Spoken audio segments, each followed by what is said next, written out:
ఎన్ని రోజులు కూర్చుంటావు బ్రో? స్టార్ట్ చేయొచ్చుగా. Welcome to day 3 of 30 days and 30 habits that will change your life. ఇక్కడ చాలా మంది చేసే మిస్టేక్ ఏంటంటే వాళ్ళకి అన్ని రిసోర్సెస్ ఉండాలి, ఎంత పర్ఫెక్ట్గా ఉండాలి, అప్పుడే కానీ స్టార్ట్ చేయరు. అండ్ వీళ్ళు ఏమనుకుంటారంటే పర్ఫెక్ట్గా ఉంటే కానీ మనం స్టార్ట్ చేయకూడదు అని చెప్పి. ఇక్కడ మనం అర్థం చేసుకోవాల్సిన పాయింట్ ఏంటంటే there is no such thing as perfection. ఏదైనా చేయాలనుకుంటే స్లోగా నెమ్మదిగా స్టార్ట్ చేయండి. ఫస్ట్ స్టెప్ అయితే తీసుకోండి.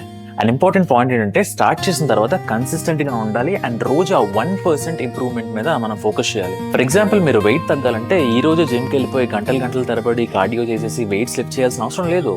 మీరు ఒక 10-15 minutes డైలీ వాకింగ్తో కూడా స్టార్ట్ చేయొచ్చు మీ activities.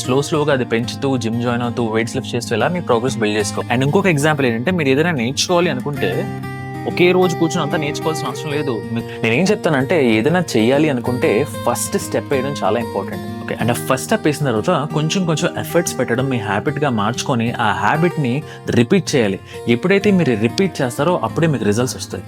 Follow for day 4. Let's grow together.